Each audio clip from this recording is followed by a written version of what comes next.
안녕하십니까, 신주규 목사입니다. 신주규 목사와 함께하는 잠언 묵상, 오늘 111강이 되겠습니다. 오늘 우리에게 주시는 말씀은 잠언 18장 13절에서 15절 말씀인데요. 사연을 듣기 전에 대답하는 자는 미련하여 욕을 당하느니라. 사람의 심령은 그의 병을 능히 이기려니와 심령이 상하면 그것을 누가 일으키겠느냐. 명철한 자의 마음은 지식을 얻고 지혜로운 자의 귀는 지식을 구하느니라. 자, 이 말씀으로 줄서기 라인업과 신호를 잘 지키자라고 하는 그런 제목으로 여러분들과 함께 말씀의 은혜를 받고자 합니다. 먼저 이런 본문을 좀 이해하는 시간을 갖기를 원하는데요. 여러분 13절은 경솔한 자의 수치에 관한 그런 교훈입니다. 사연을 듣기 전에 대답하는 자는 미련하여 욕을 당한다. 여러분, 미련한 자는 잘 듣지 않는 특성이 있죠. 또 적극적이고 또 전후 관계를 고려하지 않고 함부로 그렇게 끼어들어서 말을 합니다.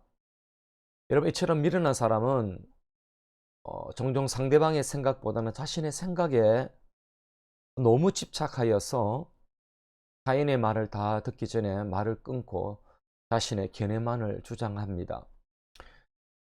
여러분, 이러한 행위는 타인으로 하여금 오해의 소지를 불러일으켜 서로의 관계가 소원해지도록 그렇게 만들고 다툼과 분쟁을 유발시키는 그런 촉발점이 되어지죠. 여러분, 지혜자라고 하는 것은 상대방의 그런 이야기를 끝까지 잘 듣고 말을 합니다. 지혜라고 하는 것은 상대의 이야기를 잘 들으면서 시작을 한다라고 볼 수가 있겠죠. 여러분, 14절은 심령의 힘과 고통에 대한 교훈입니다. 사람의 심령은 그의 병을 능히 이기려니와 심령이 상하면 그것을 누가 일으키겠느냐. 여러분, 이 구절은 사람의 마음과 몸의 관계를 그렇게 말을 하죠. 여러분, 히브리어를 살펴보면은 이 본구절에 나타나는 그 두 분의 심령, 이 두 분의 심령은 성이 다르게 그렇게 묘사되고 있습니다. 여러분, 첫 번째는 그 루아흐, 이 첫 번째 루아흐는 심령이라 해석된 루아흐는 그 남성형입니다. 여러분, 남성이 흔히 상징하는 건강한 정신력 내지는 왕성한 것을 암시하는 그런 반면에 두 번째 루아흐 심령이라고 하는 것은 여성형으로 되어 있습니다. 연약함을 암시합니다. 여러분, 심령이라고 하는 것은 육체의 질병을 이길 수 있는 힘을 주기도 하지요. 또 상한 심령이 되면은 사람을 완전히 무기력하게 만들어 병을 더욱 심화시키기도 합니다.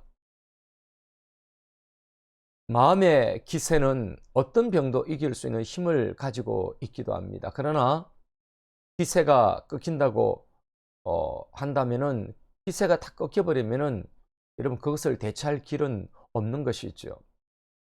여러분, 15절은 지식을 구하는 자에 대한 교훈입니다.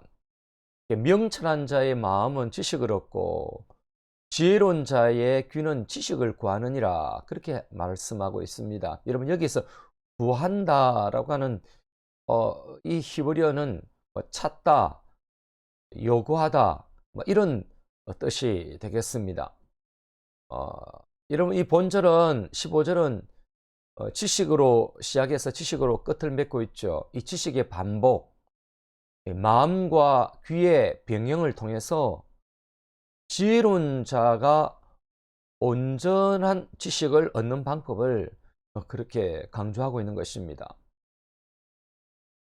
여러분, 지혜로운 자는 타인이 가지고 있는 교훈에 귀를 기울여 듣기를 속히 함으로 지식을 받아들이지요.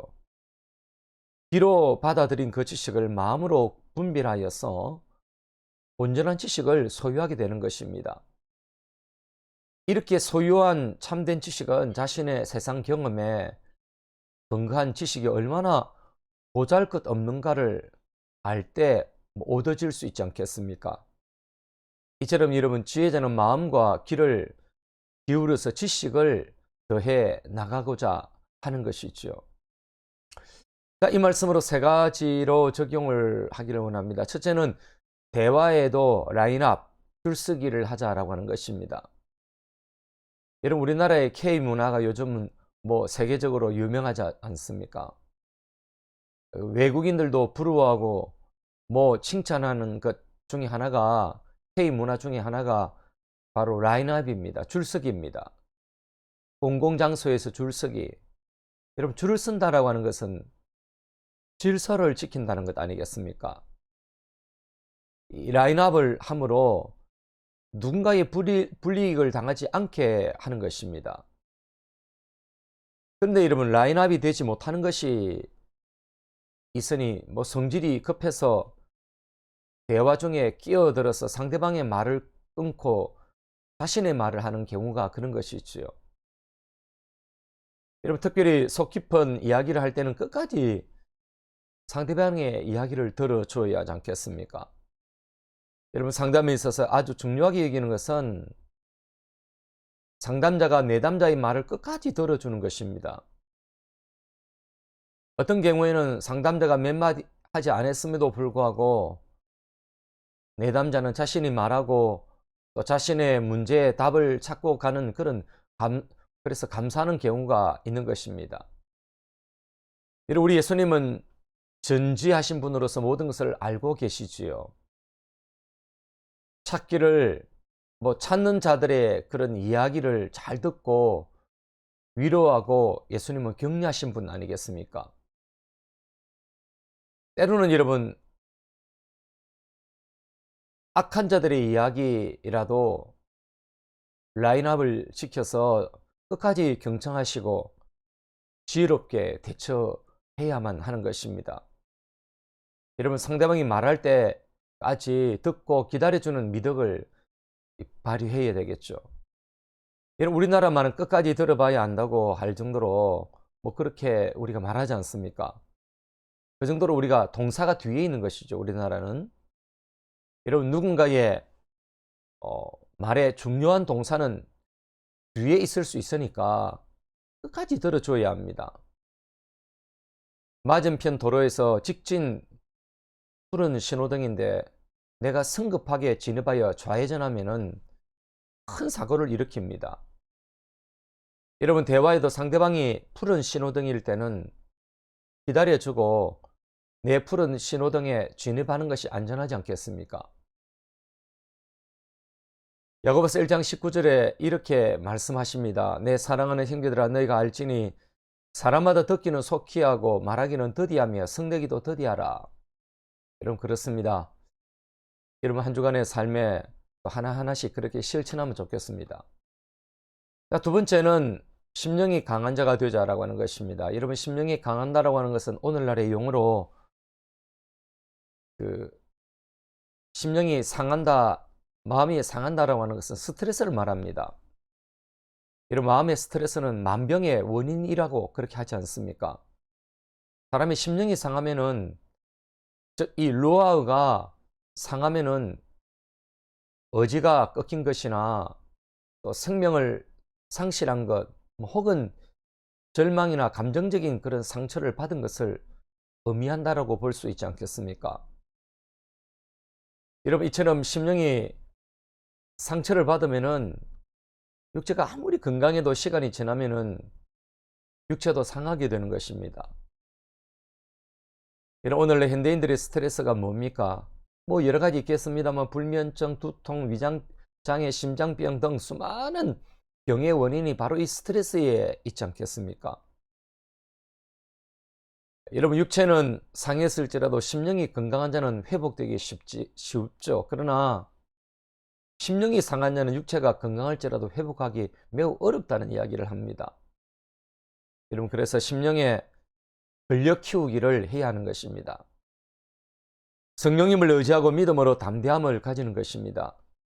여러분, 약속의 땅에서 리더십을 발휘해야 하는 그런 여호수아에게 하나님이 요구하신 것이 뭡니까? 담대하고 두려워하지 말라는 것 아니었습니까?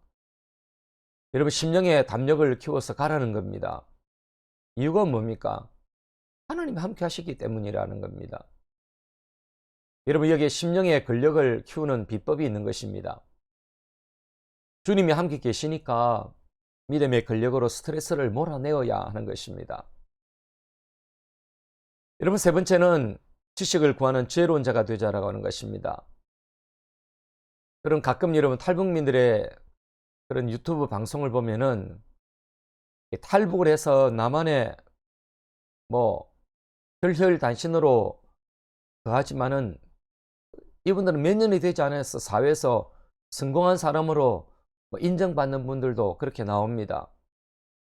이런 분들의 특징 몇 민위를 살펴보면은 그 남한 사회는 누구든지 열심히 하면 잘 산다, 이런 희망을 갖고 도전하고 또 이 사회에 적응하고 헤쳐나가기 위해서 배워야 한다는 그런 일념으로 학교나 학원에 간다는 그런 공통점이 있더라고요.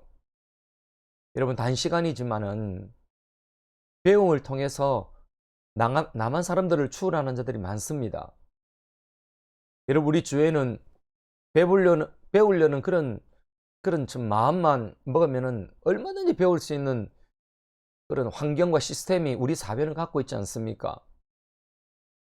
아무것도 갖고 있지 않는 그런 환경이 되지 않은 그런 탈북민들도 뭐 출세한다면은 우리는 훨씬 좋은 여건이 우리에게 있지 않겠습니까? 이런 문제는 지식을 구하는 열심과 열정에 달려 있는 것입니다. 만약에 지혜를 얻고자 하는 사람은 배우고자 하는 의지를 가져야 하는 것이죠. 여러분, 성경은 들음의 전통을 매우 강조하지 않습니까? 여러분, 죽을 때까지 성경도 배워야 보람된 삶을 살 수 있으며 하나님의 나라를 더 풍성하게 경험할 수 있고 하나님을 알게 되는 것이지요. 자, 이렇게 마지막으로 기도를 드려봅니다. 주여, 대화의 신호등을 지키며 대화의 질서를 지키게 하여 주옵소서. 악한 세상에서 심령이 강한 자로 스트레스를 극복하게 하소서. 지혜로운 인생을 위하여 날마다 배우는 지식 습득이 습관이 되게 하소서. 아멘. 여러분의 한 주간의 또 삶이 성리의 삶이 되시길 바라고, 이 아름다운 봄날에 여러분의 삶에도 봄이 오기를 바라고, 정말 온 세상이 푸른 것처럼 그리스도의 푸른 계절이 이 땅에 임하기를 여러분의 삶으로 또 전도하고 여러분의 생각과 입술과 또 여러분들 행동에서 주의 영광을 드러내시기를 주님의 이름으로 축복합니다. 감사합니다.